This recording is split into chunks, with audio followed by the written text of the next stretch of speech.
আজকে তোমাদের সাথে শেয়ার করব বেনারসে গিয়ে যে হোটেলটিতে ছিলাম সেই হোটেলটি সম্পর্কে। এই তো লেখা আছে নাম the India Banaras. Varanasi station থেকে 1.5 মিনিটের পায়ে হাঁটা দূরত্বে হোটেলটি আছে। আমরা তো বেশ সকালে পৌঁছে গেছিলাম, তো লবিতে কিছুক্ষণ সময় আমাদেরকে ওয়েট করতে হয়েছিল। এবার শুধু আমরা নয়, আমাদের সঙ্গে আরও কিছু গেস্টও ছিলেন, তানারাও সকাল সকাল পৌঁছে গেছিলেন। অত সকালে কোনো হোটেলেই রুম প্রোভাইড করা হয় না।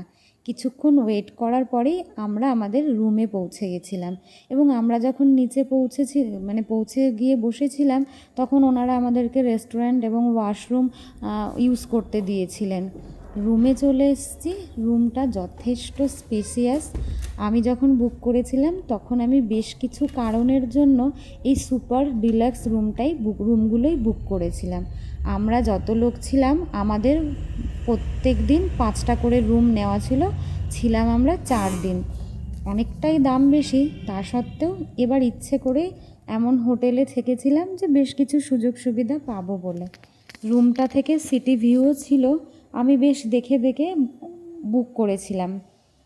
রুমে খুব সুন্দর একদম মানানসই পেন্টিংস রাখা ছিল, টিভি ছিল, আর চা কফিরও ব্যবস্থা ছিল। যখন তোমার ইচ্ছে তুমি করে নিতে পারবে। যে চা পাতাটা ছিল সেটা কিন্তু অসম টি ছিল। আমি চা পছন্দ করি না, তা সত্ত্বেও আসামের টি এত ভালো, আমি 2-3 বার খেয়েছি।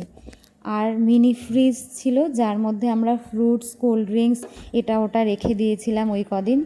বাকি যা থাকে অন্যান্য হোটেলে সেরকমই ছিল। টেবিল, টি টেবিল, ওয়ার্ডরোব সব কিছুই ছিল। সব থেকে বেশি ভালো আমার যেটা লেগেছে সেটা হচ্ছে এই রুমের মিরর। মানে প্রত্যেকটা রুমেই ফ্লোর টাচ করা মিরর ছিল। আমাদের মেয়েদের রেডি হতে গেলে মিরর একটা খুবই ম্যান্ডেটরি জিনিস, আর যেটা যত বেশি বড় হয় আমাদের মন তত বেশি ভালো হয়। এই হচ্ছে সেই মিরর। এবার চলো দেখাই বাথরুমটা।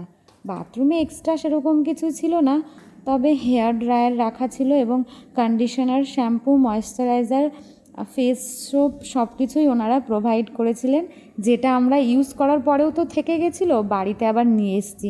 আর ওই চা পাতাগুলোও যেটা এক্সট্রা ছিল, আমি কিন্তু সেগুলো বাড়িতে বয়ে নিয়ে এসেছি। এর আগে আমি অনেকের কাছেই শুনেছি তারাও নিয়ে আসে, আমিও নিয়ে এসেছি। হোটেলটি অনেক বড়, নিচেও 2টো রেস্টুরেন্ট আছে আর ছাদেও রেস্টুরেন্ট আছে। ছাদে রেস্টুরেন্ট ছাড়াও সুইমিং পুল ছিল। তো এই কারণেই আরও বেশি করে এই হোটেলটিকেই আমি বেছে নিয়েছিলাম, যেখানে সুইমিং পুল থাকবে। এর আগে কখনোই আমি সুইমিং পুলে মজা করিনি, এটা আমার ফার্স্ট টাইম। এর আগে এত এক্সপেন্সিভ হোটেলেও আমি থাকিনি। তো বেশ মজা করব বলে সকাল সকাল ঘুম থেকে উঠে ফ্রেশ হয়ে চলে এসেছিলাম সুইমিং পুলে। ছাদ থেকে পুরো শহরটাই দেখা যায় এবং সুন্দর বসার জায়গাও আছে, মিউজিক সিস্টেমও ছিল। গান চালিয়ে জলে, এত সুন্দর নীল জলে প্রায় 1.5 ঘন্টা আমরা সকলে মজা করেছি। ওই পুচকুগুলো থেকে শুরু করে বুড়ো গাড়া যত আমরা ছিলাম, বুড়ো বুড়ি সবাই বেশ মজা করেছি। আর এই বেনারসে থেকে ফ্রিতে আমি প্রচুর ট্যানও নিয়ে এসেছি, তা নিয়ে আমার কোনো দুঃখ নেই। চামড়া ঘষে আবার ফর্সা করে নেব। ঘোরাটাই আসল কথা। দেখো, মজা বলতে কি বোঝায় এই হাজব্যান্ড ওয়াইফ দুজনেই করে, বাকিদের সবার কথা এরা ভুলে যায়।